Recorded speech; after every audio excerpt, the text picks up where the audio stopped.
podcast, and I'm super excited to be able to jump into this video with you guys today. We having a very simple topic.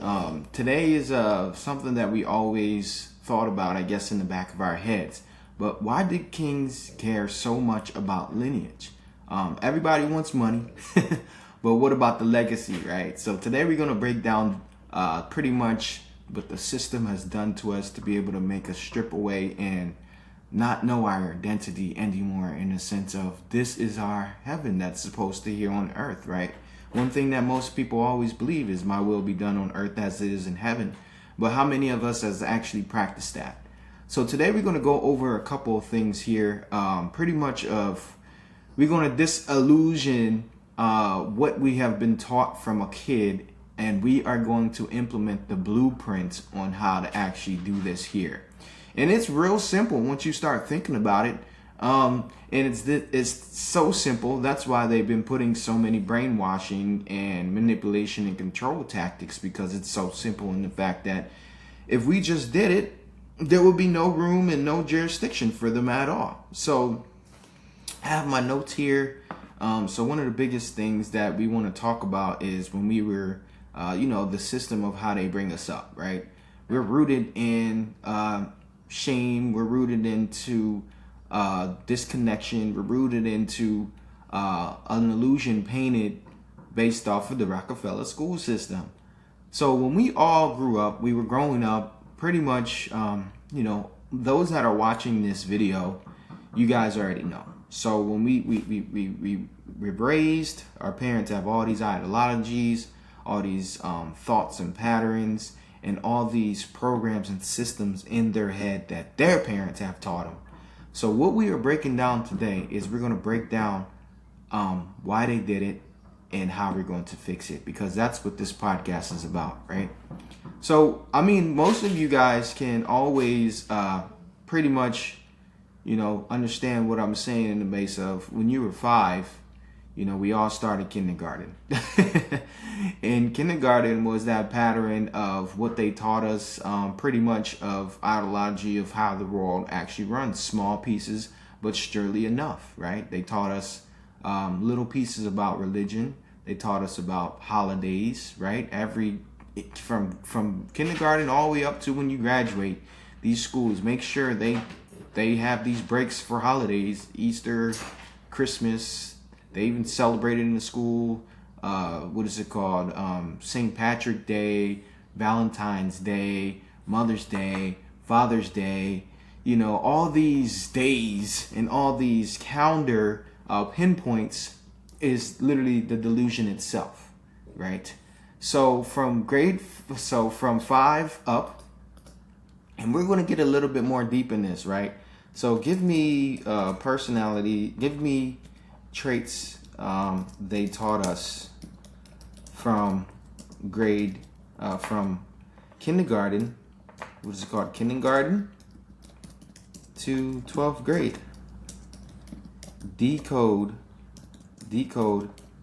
the system of it for the podcast. I'm putting this in so we can look at it together and we can understand that this is the illusion. And then after that, we're going to be able to, I'm going to show you guys how to actually stop it, because it's really that simple.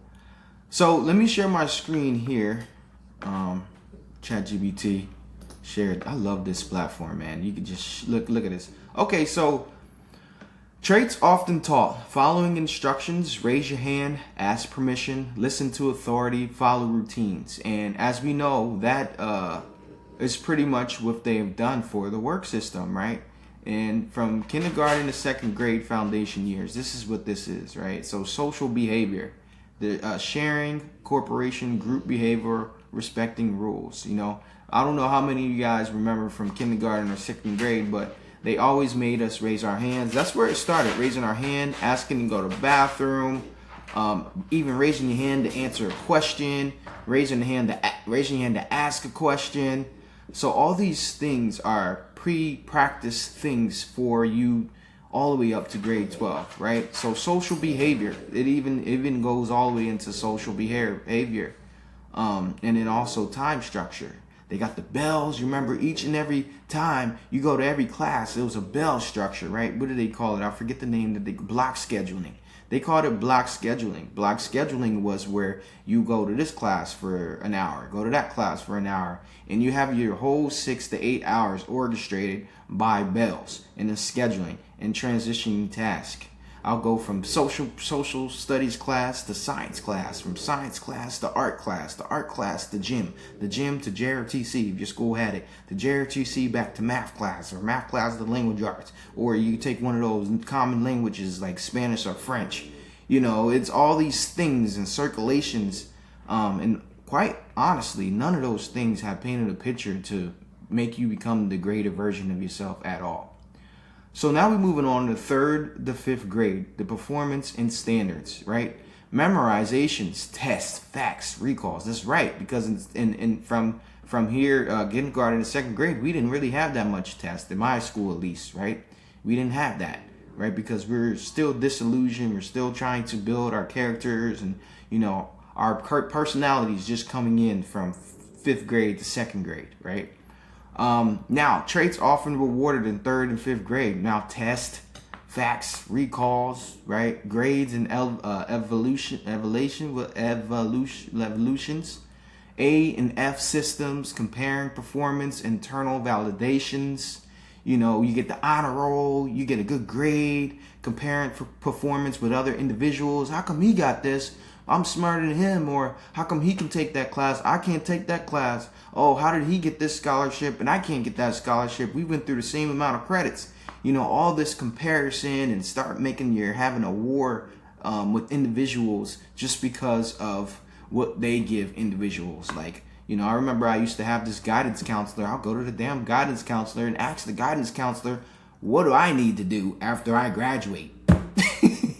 Like the guidance counselor knows, when that guidance counselor is getting paid less than $60,000 a year to sit here in this school to guide individuals that really just don't even know what they're doing themselves. How many individuals go to college and change majors more than 3 times?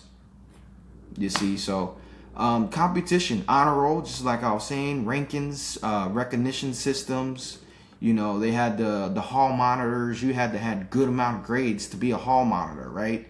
You know, the guys with the highlighted vet. I wanted to be one of those, but I wasn't getting good enough grades to be able to be a hall monitor, right? So discussion points. When success becomes grades and scores, do kids connect learning with curiosity or approval? You see, these are the questions we have to start asking ourselves, and this is the era more than ever to be able to ask. You know, we're super excited that we have the opportunity to have this platform right here, ChatGPT, so we can break this down together. Because we all lived it, right? And we had to live through it to be able to understand it. So now we're here at middle school, identity and conformity pressure. Traits that develop social awareness, fitting in, pre-approvals, identity building, right? This is where they start bringing in career day, right? They talk about the police, the firemen, the lawyers, the whatever. They started putting in these ideologies to start building who this individual might start to be in the society. This is where middle school starts coming in, right? And then the rule navigations, right? Dress codes. I mean, some elementaries have dress code just so parents can save less money. Okay, cool. But dress codes, discipline systems, behavioral expectations, right? You know, they talk about the demerits, they talk about detention, they talk about suspension, all those things in middle school. And I've been through it. I remember one personal incident from when I was in middle school. I'm playing it in my head right now. I remember it was a rainy day. I had my hood on and my hat, and I was walking into the building off the bus, and the teacher says, you know, one white kid walks past with the umbrella still open with their hood on, and I walk past with my hat and the hoodie on, and she goes, "Take your hat and your hoodie off." I said, "Why? Because I'm black?" Because why I say that? Because I literally saw her look right at that white kid, the umbrella open, hat and hoodie on, didn't say nothing, and I walked past, and as a kid, that's claimed as disrespect. So this is, and I ended up having to send I was in the middle school, I was in the principal office a lot because I was very opinionated, and these teachers didn't want to handle it because I didn't want to conform to their ways. A lot of the reasons of why I went to detention, why I went to the principal's office was because I asked questions. I asked questions based off their criteria, and my mouth was so smooth, they hated it, and they said, you know what, just go to the principal office. I will ask questions. Well, why would we take a test on this when we haven't even done that last week? What are we doing? Like, why is this test so important when we haven't even done this yet? Or X, Y, and Z. I'll ask questions to throw the teacher off their programming, because best believe these teachers have these meetings. You remember those days? They had the parent-teacher days, or the day where the teachers, they didn't have school because the teachers had to get their criteria to dish out what they're going to teach us for the year or the marking period.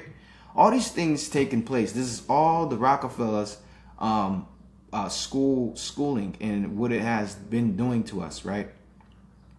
So rule navigations, we went over that. Emotional adaptation, managing pressure, handling criticism, group dynamics. Very much true. When we talk about the group dynamics, they had some after school programs, chess club, acting, they were good programs. They were good they were good activities. Like I was in band or whatever like that. But these are the practices in starting to mold you to what you're going to do when you get out of the middle school. Because next is high school. We're going to talk about. We're going to finish this emotional adaptation, right? Managing pressure. Yes, in the middle school, we had to manage pressure because me personally, I remember at the beginning of middle school, they gave us an agenda book. The agenda book had pages, and it was kind of like a schedule keeping that we had to keep. And I couldn't save for the life of me to know which classes. I don't know why, but my navigation skills was like, okay, where was this class? I don't know. I was always late to my classes. I hated going to my classes. 9 times out of 10, I was always late to my classes. I just didn't like the school system. It never made sense to me. I was never really in class. When I was in class, I was smart. I was in the small classes. It's just a lot that goes with it. But we had to manage pressure in middle school. Trust and believe. And I'm pretty sure you guys have your own stories when I'm talking about this. Handling criticism. One of the biggest things in middle school. That's where most kids start at least in my era, we started getting made fun of. I know I was made fun of a lot because I was a different individual, right? I always used to try to fit in, but I couldn't fit in, just because now look at us. Fast forward, we're awake. We're helping other individuals starting to be awake. So, as you guys know, star seeds, we never fit in. We were always the black sheep. We never understood what the others were doing, but we always had our own agenda. And fast forward today, Golden Unk Podcast. Doing these spiritual awakenings for other individuals, breaking these things down. It makes sense now. And I'm sure you guys too actually have stories as well. That's why you're able to find this video and get to, the meat and the potatoes of what's going on here. Right? So I don't want to spend much time on this, but it's very important. Now we're hitting to the high school, but I want to end it on this here for the middle school. Middle school becomes less about ABCs and more about identity, belonging, and social survival. Absolutely. That's when they start putting all these narratives in your head. Now, high school, the last 4 years in their indoctrination program. And at the end of your 4 years, they give you a goddamn diploma. A diploma that means nothing, but you can wake up every day at 6 o'clock and be here until 3 o'clock, showing the society that you can clock in and out on a 9 to 5. This is the system that they have put us in. It's time to break it because it don't make sense anymore. My dad's a teacher, and my friend is a teacher as well. And they just see every day, it's like, oh, this is just a daycare. It's not even a school. It's not even structured anymore. It's just a daycare. So with that being said, let's go over this, and then we're going to get right to how we're going to break this real fast, real easy. Gods and goddesses, bear with me. If you guys are still watching this video, you guys are tapped in and you're feeling it, So let's change these things. So traits often encourage deadlines and productivity. Homework. Oh my God, don't get me started with that. Time management, delivering assignments. Wow, you see how they do it in tiers? You see how you do it until, I mean, middle school, I still had projects, but talk about high school, every other week I had a project, and 9 times out of 10, I failed those projects. Ace. Sorry, my dog's snoring in the background, you guys hear. But homework was one of the biggest things I hated, because how you going to give somebody homework after they've been in one institution for 6 hours? You telling me I'm going to be in this place for 6 hours and then go home and have to think about this stuff again? No, thank you. Time management, you know, the block scheduling, you know, now this is where sports start getting involved. Remember in middle school, you didn't have sports after school, at least where I was at. My parents had to take me there, right? Like recreation, my parents had to take me there like at 6 o'clock, you know, but now in high school, you have it right after school. I used to, after school, we'll have weight room, and after weight room, we'll go practice. You know, I played football. So, you know, it was a lot of time management. These are the things that actually did help, you know, help us. Not all this is bad, but in the circulation all at the end, it doesn't really lead us to where we need. Now, nevertheless, these skills actually can catapult you when you get out of high school, as it done for some individuals, right? Delivering assignments. Now they had circulated our brains to be able to understand deadlines. Deadlines. Like I said, it's a good skill to have. But when we talking about putting energy to their grand scheme of what they're doing for the masses, this is why they're doing it, right? Delivering assignments is when you go work for corporations, you work on salaries. You on salary, you on call. You know, so these things have a pro and con on all of it. But career preparation, college, track, you know, workforce red lines, resume thinking, right? You know, then that's when they talk about the SATs. You know, you got to have a certain score for the SATs to get into one of these colleges that's going to get you in debt anyway. Workforce readiness. Remember, they had career day.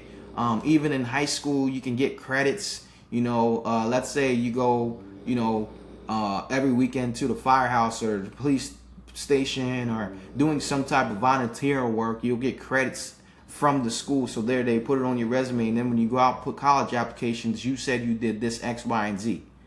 You know, working with the system, requirements, credits, just like we were talking about, following processes. This all goes in the tail of you actually going into the workforce and making you and molding and shaping your mind to be a worker and not an individual thinker. As you can see, all these things are all group activity and timely and structured things. None of these things showed you how to be able to sustain yourself without a system. None of these things. Now, can these skills and all these categories be very prominent to be able to help yourself build individually? Absolutely yes. Absolutely yes. You know, going to weight room and going to football, you know, and having these, you know, structures did help me. But now we're talking about how do we build our heaven here on earth. So let's jump into that now. Let me unshare my screen here. Let me stop sharing my screen. Let's jump in now on how we're actually going to be able to build our empires as gods and goddesses here. Now, taking key. This is very, very important now for the goddesses and gods to take notes on this section here. Now, I want to express something. Us men, we are natural hunters. We are natural individuals that need to go find a woman to be able to make our kingdom. We bear the seed, the woman creates the body.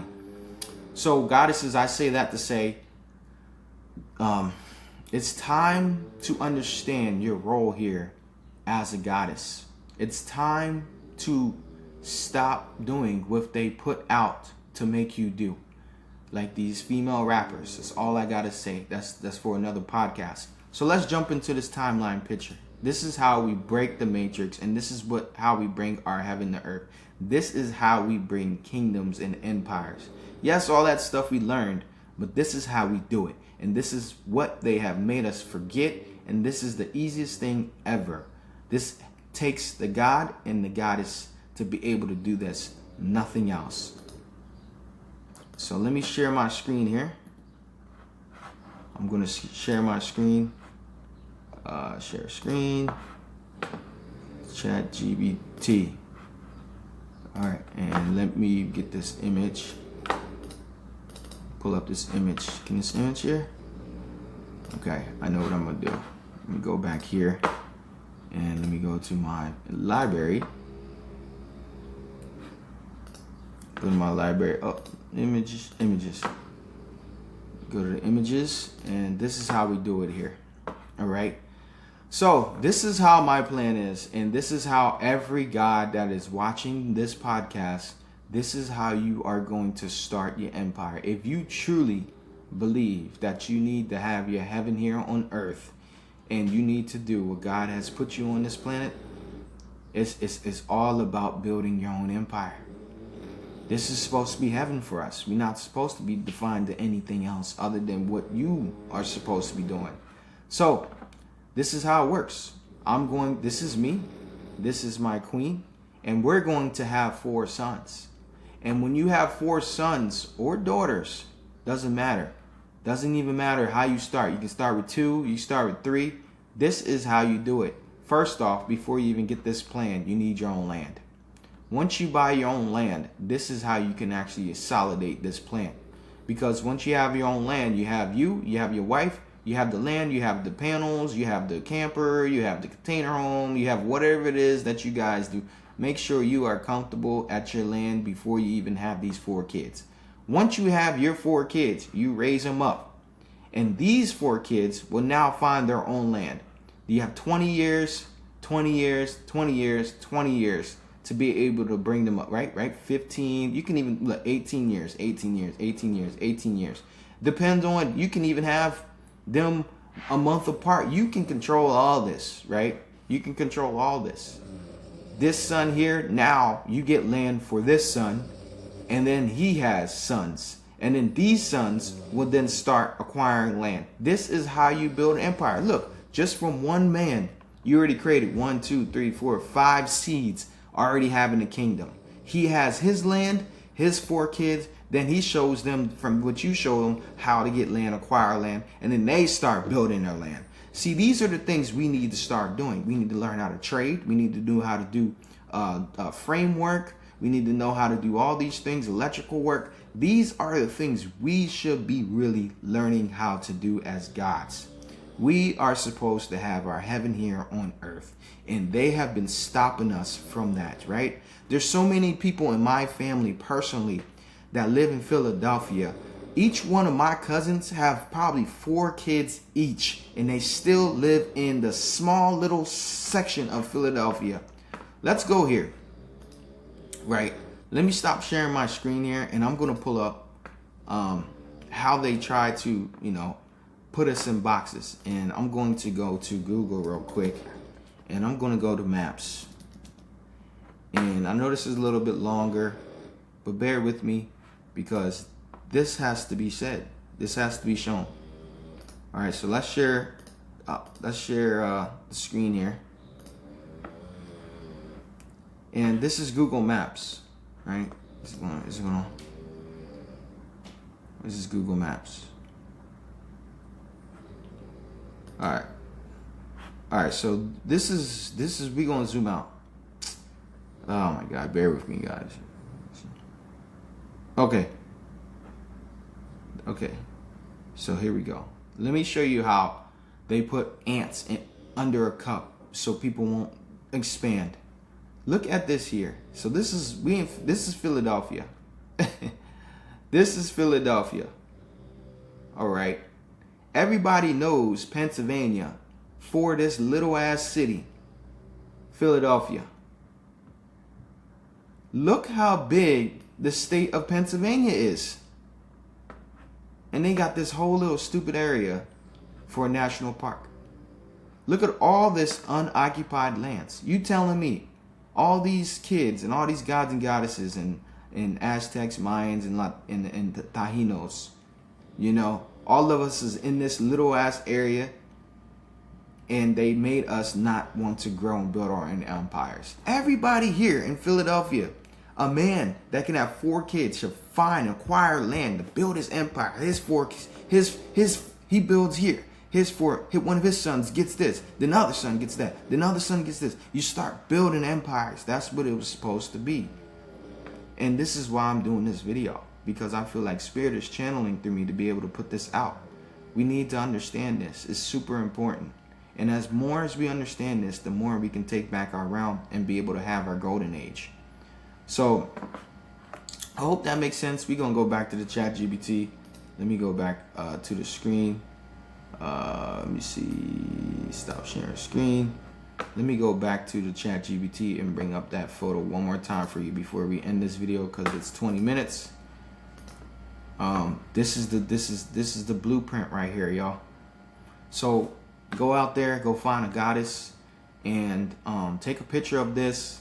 And this is how you build an empire. Because imagine over time, your son here builds his empire. He finds his queen, and they make their empire. You know what I'm saying? And then he finds his queen, then they make this empire. And then these kids, it's just so easy. This is how you do it. And they done made us so docile to where we don't build empires. That's why they wanted to break the black households. Let's look at that percentage before we jump off of this here. Let me go here. The percentage of broken up black family households, because I knew I grew up in one. And let's say just Philadelphia. Let's do where I'm at. Philadelphia. Now let's see the percentage of that. It's going to be bad. There you have it. I mean, that's already a big enough percentage. 45% were headed by single mothers. 44% were married couple households. 11% were single fathers. So you see this big disconnect. 11% single fathers. Hell, the kid is always way better with the dad than the mother, because they done created. We already know what's going on. That's a different podcast here. But 45% of single family homes in Philadelphia, men raised by mothers. Only 44% marriage couples. This should be at a way higher percentage, because you know why it's not? Because they gave women rights. It's different podcasts. So I hope you guys understand. I hope you guys can know and love what I've given here today. And this is the recipe, and this is how you're going to be able to do it. But remember, you got to buy land first. And there's land financing, and there's all these other things. But this is how you build your empire. I shade to all the gods and goddesses, man. And tap into me next episode. Peace.